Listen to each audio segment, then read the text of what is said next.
You wanted the best. You've got the best podcast. The hottest podcast in the world. The Chris Voss Show. The preeminent podcast with guests so smart you may experience serious brain bleed.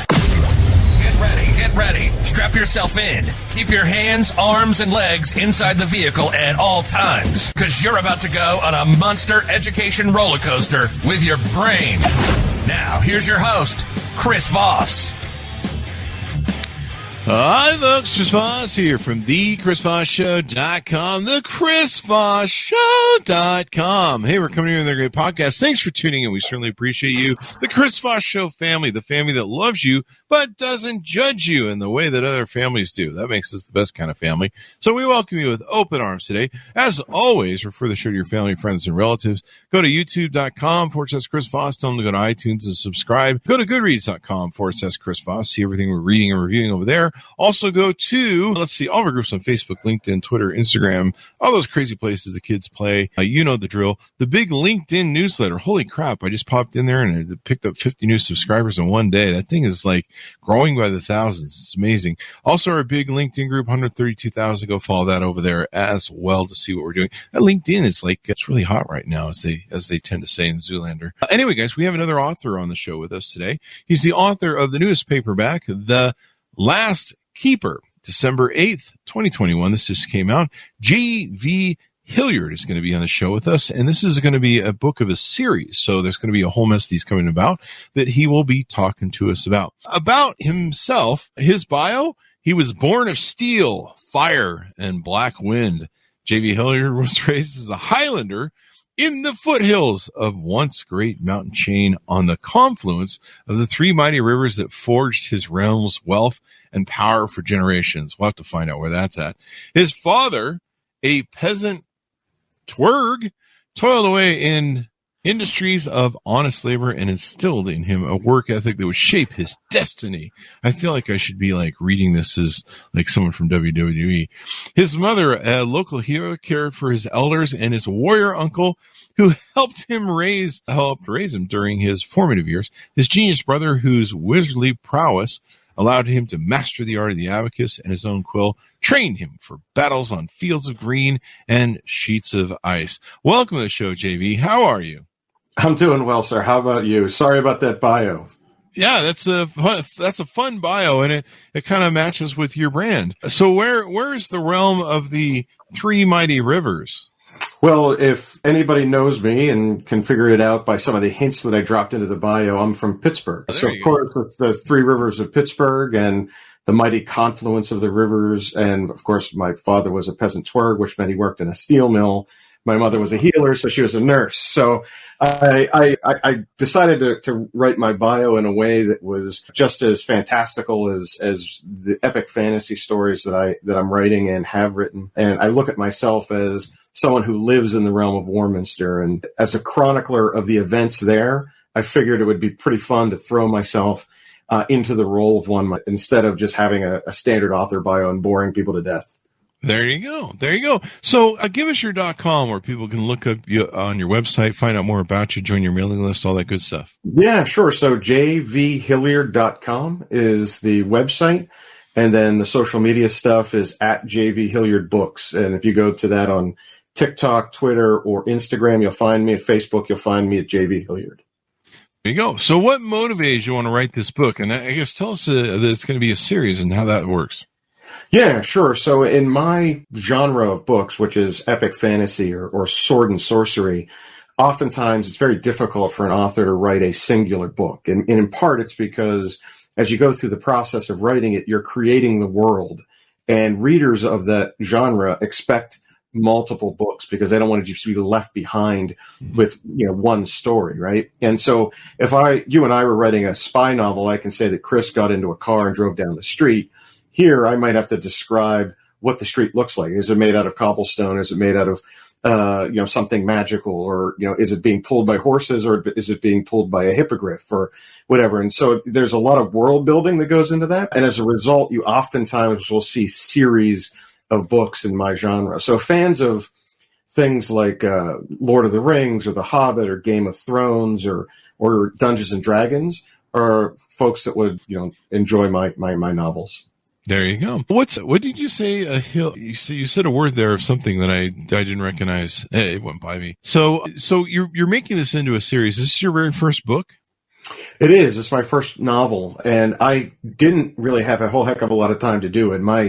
Over the last 20 years, I've spent a lot of time in DC as a lobbyist. My professional career, I do mostly defense and technology work. But when COVID hit, DC shut down, and I had a lot of time to sit at my house, and my wife pointed at my den and said, "You're not doing nothing. Go in there and do something." And so I decided to write the book that's been rattling around in my head since I was a teenager. And then I shared it with an associate professor friend of mine and an editor friend of mine, and they both thought it was publishable, and they made a mutual introduction for me to the publishing company, Dragon Moon Press, who, if you can tell by the name, sounds like it's just very genre specific, which it is. And they picked up the story. But in my discussions with the publisher, she said, "Look, I'm not just going to do one. You got to do at least 3." And so we're up to 4 right now. I've got the second's in editing, and the third is about halfway done.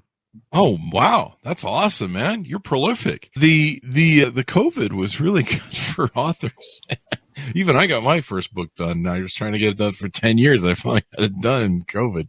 So, yeah, no, it's the silver lining of it all, right? I mean, this horrible menace that creeps across the world, and the only thing we're missing is blood, rain, and frogs. I won't curse you, I swear. But, I'm sitting in my house. I'm like, don't give anyone ideas. Yeah, like, what am I going to do here? And so, I had been, working on something like this for a while. It started when I was a young kid, and if you can't tell, I'm kind of nerdy, and a lot of my friends are the kind of geeks that play Dungeons and Dragons and love the Star Wars and Star Treks and Lord of the Rings. And so for us, I got some of the ideas from campaigns that we had led through tabletop role-playing games, or through us just having, just creative writing sessions. And then over the years, I just held on to the stuff. I didn't do anything with it, and all of a sudden that opportunity presented itself. And like you and others, I used that time productively to start the series. Yeah. I mean, it was a good time. You're like, "Oh, I'm not doing anything else. You can't catch COVID doing this." Yeah. All the lifting weights I do, you can tell, right? That's what I was doing in my basement. That's what I started to do at the end of COVID. 2 days, right? Yeah. It was kind of funny. I joined a gym, I think in August, and it was right before that Omicron rounded up. And I would go to the gym and I have it all to myself. And, I usually go in the evenings too. But I'd just be like, I have a whole gym to myself. Everyone's scared to come here except for me. And I just have like the whole gym to myself. And I loved it until like about a month or 2 ago. I was like, why the hell are all these people at my gym? Like, where do they come from? Kicking on my machine. Yeah. Yeah. I'm like, I used to have this whole place to myself.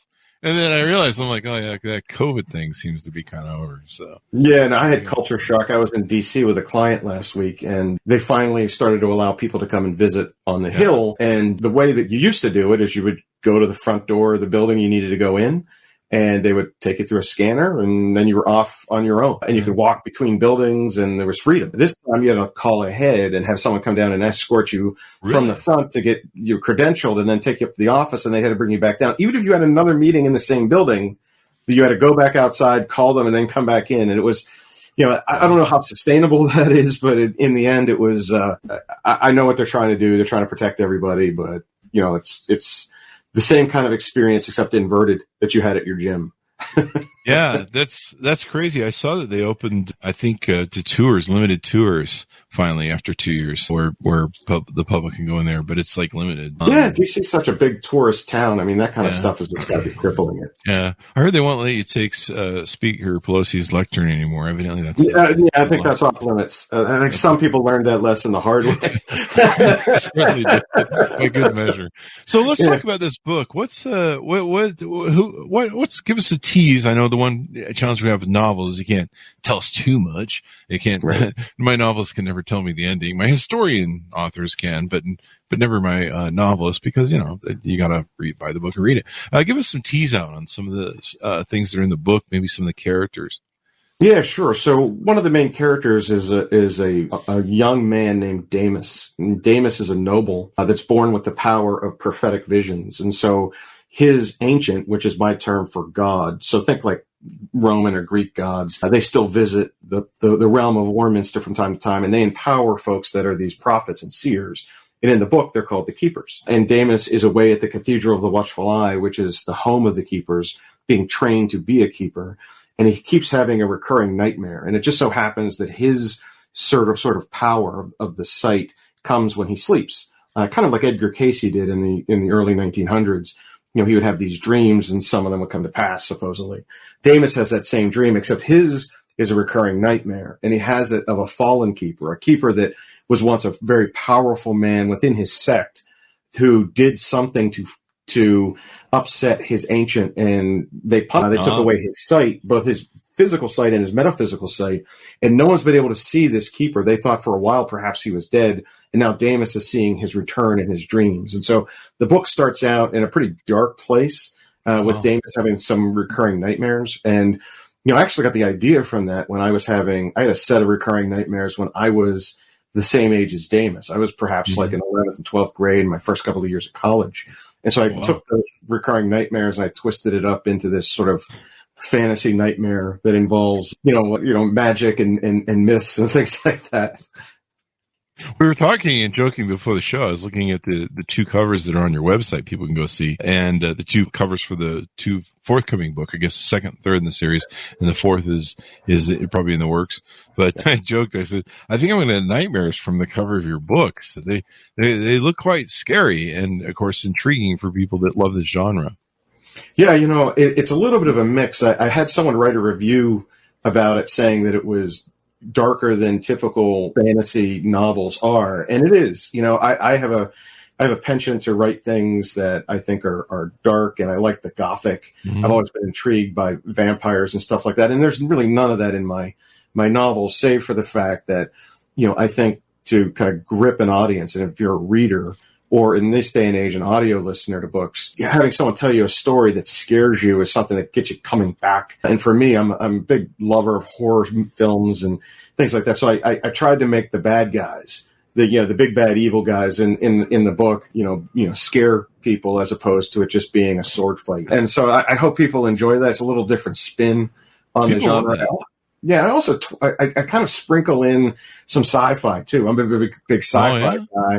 Yeah, so like one of the things, and I don't know if you're a fan of my genre or not, but, you know, if you've ever watched the Game of Thrones or if you've ever watched Lord of the Rings, these societies have been around for 1,000 years, and yet they're still using swords and shields, right? You know, and so in my realm, I've created this scholar city that kind of advances science in a way that's safe for fantasy adventure people. You know, so it's not, you know, there's no starships or ray guns, but instead there are kind of like Q from James Bond, where, you know, you get an invention that helps the good guys at the exact right moment they needed that. And so some of those inventions come out of this scholar city of Abacus. So I try to sprinkle in some of that sci-fi for my sci-fi readers as well. Now, is it largely about, you know, it mentions here an elven princess.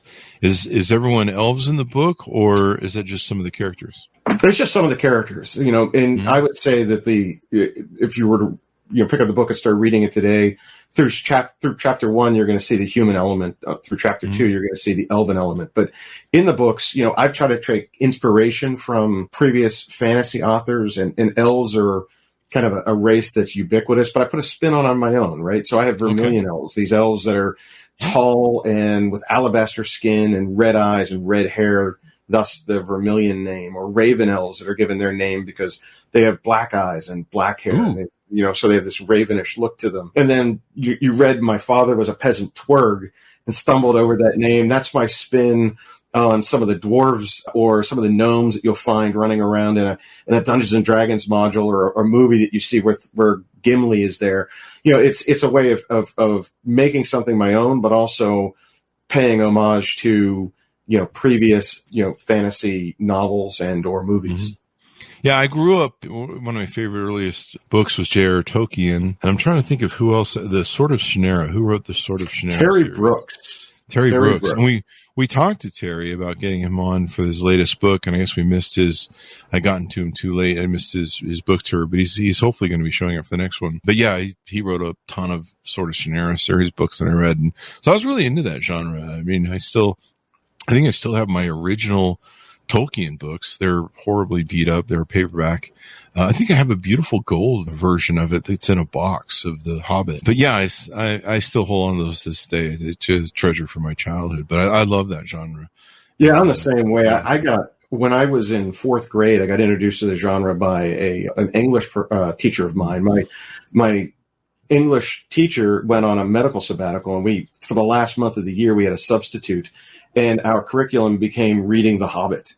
So he literally read it out loud to us, and I loved it. It was fantastic. And from that day, I was a fan of the genre, and Terry Brooks was writing the Sword of Shannara series, like Sword, Elstone, Wishsong, back when I was in high school. So again, that was a follow-on, because Tolkien was gone at that time. And so once you got through his stuff, you had to find others like that. And Terry was one of my inspirations. He and a number of the authors that have adapted many of the Dungeons and Dragons modules, like Dragonlance or Ravenloft, or something like the Dark Elf trilogy by R.A. Salvatore. Those are folks that, I've tried to kind of follow in their footsteps, doing the same. Yeah. And then Sci-Fi, I was really into Alan Dean Foster books. I would buy them all, just buy them all and consume them. I loved, I guess you call them science fiction, but the character building in it was pretty amazing. So, you've gone from lobbyist to author, and you've been prolific. You've gotten 3 books in the can, I guess, right? Yeah, we've got one out that came in, The Last Keeper. The second one is due out late summer, and the third will be due out right before the holidays of this year. And I hope to be able to complete the series by the end of Q1 of 2023. And then we'll see where that takes us. I mean, right now, there's plenty to do in terms of building my audience and loyal readers. And I try to, do shows like this to help you promote it. But also, I've got some ideas for other books and series within the same realm, or I can write stuff outside of Warminster. And for right now, I think that, my focus is knocking out these 4 books and doing the best job that I can in doing it. Yeah, that's awesome. We've got people on the show that come back about every 6 to 9 months. So they're just amazing how they punch out books. And they're on like version 25, version 30 of different novels that they write for, action or Ryan. They're kind of like the Ryan. Well, they're not all like the Ryan, whatchamacallit. Like Tom Clancy or Jack Reacher. The Jack Reacher sort of things. But, some of them are like Sherlock Holmes type characters. They solve mysteries and stuff. Yeah, it's just amazing. Like they just keep pumping out books, and there's like 20 or 30 versions of that character. And then sometimes they have like multiple book series that split off, and they've got, 30 of Jane Doe and 30 of Bob Smith, and, it's just amazing. And it's great that there's an awesome market out there where people love these books, they consume them. And that's why we love the show. I mean, books are awesome. Yeah, no, I agree with you. I mean, the marketplace for books has changed so dramatically in the last 10 years. You've had a number of folks begin to, and there's my husky in the background trying to look out the window. Oh, husky. Looking for his mother. But the marketplace has changed. You have a lot of folks that are doing independent publishing or using publishing service companies to help them, edit and get published. In other cases, you have something called rapid release, which are folks that are writing smaller books like novellas, or 100 or 200 page novels, and that begets loyalty. People are they're looking for the next and the next and the next. So it doesn't surprise me that you've had a number of successful authors on who are on their 25th or 30th book, because you've got those sales, right? You've got people that are loyal to you. They want to read about those characters and or they want to read about the spin-offs of those characters too.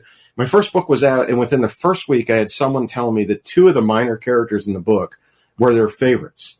And one wrote and said that they wanted to see, I have this like barbarian hobbit looking guy. He's not a hobbit. It's called a springheel.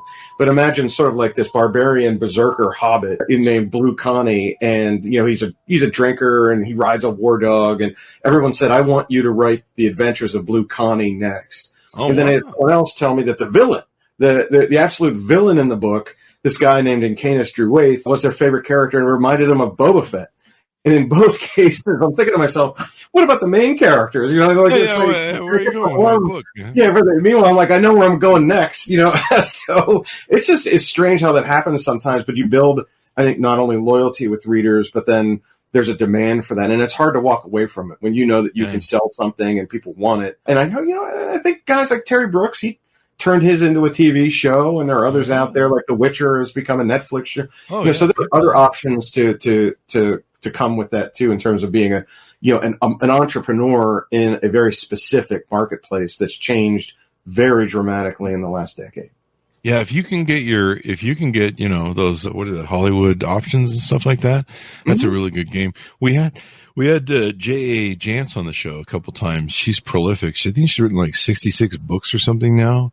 And we've had her on twice, and she talks about how sometimes, her audience comes up to her at books things. You really need to, like, I think one of the things is she's like, do you realize one of your characters is an alcoholic? And it never occurred to her. and might have an alcohol problem. And she's like, wow, okay. So yeah, it's interesting. You get that feedback like you're talking about from the audience, and you're just like, oh, maybe we should, it kind of helps. It's kind of like nice to help, help maybe map out the future of the books and stuff.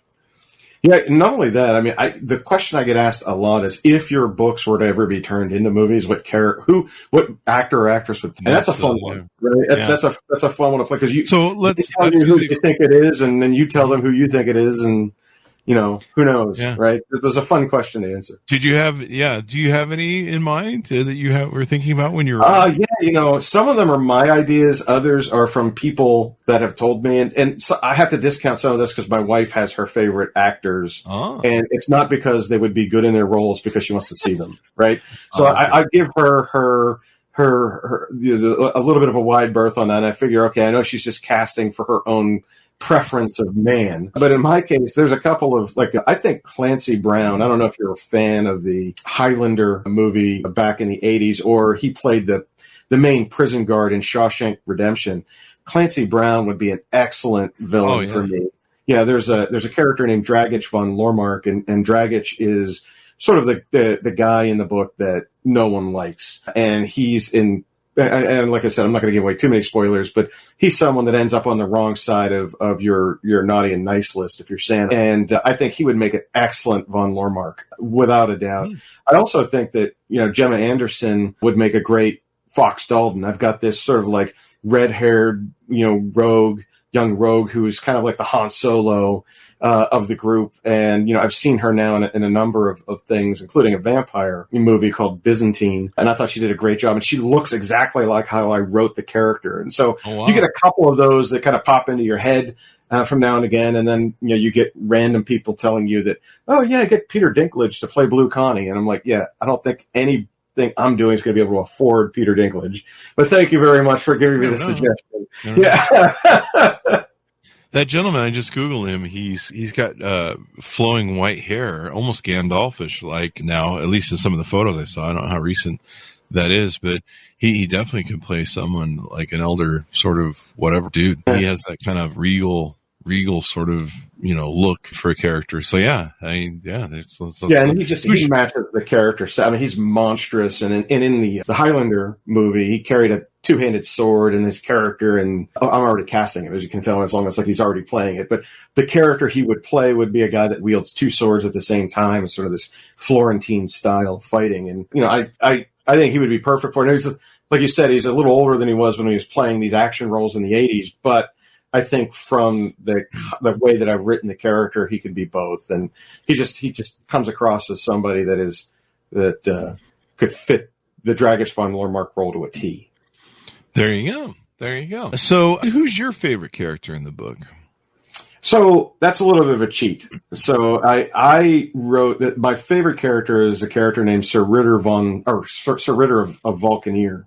And Sir Ritter was a Dungeons and Dragons character that I played for many years. And so I adopted sort of his character arc as something that fits into the novel. And, Sir Ritter is a Trollborn, which is, someone of mixed blood. His father is human and his mother is Raven Elf. And so those of Trollborn blood are often looked down upon in their societies. And so Ritter suffers from that complex. He's someone who's been given a very difficult job in guarding the borderlands for the king, and they don't appreciate him for it.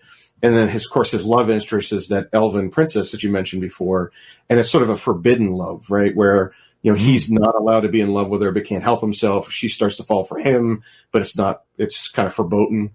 And I think that's what I try to do that in all of my novels. I think that there's a number of themes like forbidden love or just a general struggle or things like duty. Like Sir Ritter, his job is to do things he doesn't want to do, and he does them just like any other soldier would without complaint. And so I think those kind of themes that you find oftentimes, I think people that are reading it can identify with, and as they identify with it, they want to read more. They want to be like Sir Ritter. They want to find out what happens to him. Does he change that perception around? And I think that everyone likes to cheer for a guy like Sir Ritter, and and it's kind of a trope. You know what I mean? I know J.K. Rowling has the Muggles, and they're mixed blood too. Or you see this in other novels, but I think in mine there's a specific purpose for it, and so that's my favorite character, but.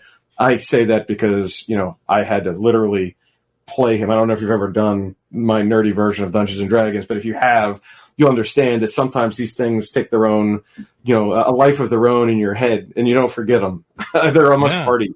Yeah. Well, the genre is huge. I mean, there's people I know that are my age that are still playing D&D. And I remember when I was growing up in high school, which is, a long time ago, considering I'm 54, and there were people that D&D, I think it was kind of the latest thing back then. I think it had been around for a while, but it was getting really hot. And of course, all the people in the religious town were screaming about hellfire and damnation and Satanism, whatever stuff.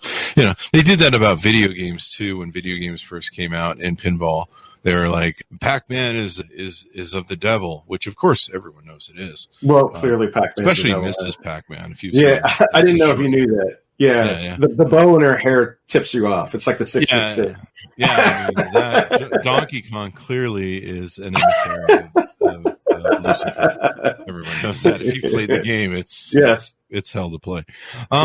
So it's a lot of quarters. Let's put it that way. People, I know, half the Gen Zers are going, "What are quarters?" Yeah, what are you doing with quarters? I know. What quarters in Donkey Kong? Yeah, well, you're right. I mean, D&D was popular for a long time, and then it had a comeback, and part of the comeback I would attribute to the new generation of gamers. I think that now people are playing Dungeons and Dragons live on TV, like Critical Role, and the folks like that. They have their own show, or there's folks that do LA by Night and they play a vampire game, and those things. People will watch them, and like they do nowadays. I mean, there are kids that watch G4 they watch gamers playing games. It's an entirely different thing, and you just have to get used to it. But I think COVID helped that out a bit. When people were sitting at home, they couldn't do much. All of a sudden, they started to Skype and play D&D, and its popularity is again on the rise, and has been for the last couple of years. I think you even see celebrity guests come on those shows to play characters, and most of them are actors or actresses, and they make their way in for publicity stunts. But also, I think many of them, like Joe Manganiello, one of the another fellow Pittsburgher, like he's been playing for many years, and he's found his love for the game has returned with his research. I think too, like me, I still love everything old. Like I was looking at a box and playing some records the other day. Like seriously, I have collector's items of Rush from my childhood and other albums. And I was going through some of my old boxes. I still have 8-track tapes. There's kind of a resurgence of that, where a lot of us that are older, we're kind of evaluating our childhood. Some of my friends that are my age, I saw they were making like Dungeons and Dragon dice on their 3D printer. Like, I mean, we got money. We can pay for stuff now. And they're just like doing crazy stuff with it. Like, let's make a Dungeons and Dragons thing. And, it's kind of fun that, it takes us back to their childhood and brings us back to those wonderful memories. Anything more you want to touch on or tease on the book before we go out? I would suggest that, we've talked about Terry Brooks. We've talked about Tolkien. We've talked about Dungeons and Dragons. And I would say that, again, if you're a fan of that genre, or if you watched Witcher on Netflix, or even if you like the sci-fi stuff like Star Trek or Star Wars or Battlestar Galactica, Firefly, any of that stuff, this book is for you. I think to that kind of audience, folks that have open minds and folks that like to throw themselves into fantasy. In my case, it's escapism for me. I deal in a very real world every day, and for me to find an escape hatch, and writing allows me to do that. And I like to share those stories with other folks. And I think if those folks can appreciate some, I mean, there's many more. Brandon Sanderson, you start Patrick Rothfuss, you can go through the list of them. If you like that stuff, I hope you'll like mine. There you go. Well, it's been wonderful to have you on the show. Thank you for coming on. We certainly appreciate it. My pleasure, sir. And thanks again.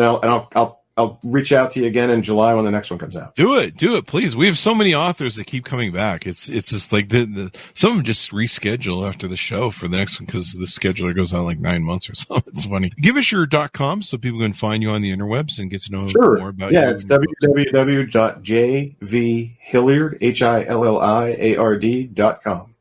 There you go. Order up the book, guys. You can find it wherever fine books are sold. And The Last Keeper, December 8th, 2021 by J.V. Hilliard. And of course, you want to subscribe to his list. I think he's got a list on his website. You can get notifications for the upcoming books that will be coming out. You probably want to get this one in the can so you can read it and to be ready for the next stuff that comes out. Thanks so much for tuning in. Go to youtube.com/Chris Voss. Refer the show to your family, friends, and relatives. Go to all of our places across the interweb, goodreads.com/Chris Voss, and all of our groups. Thanks for tuning in. Be good to each other. Stay safe, and we'll see you guys next time.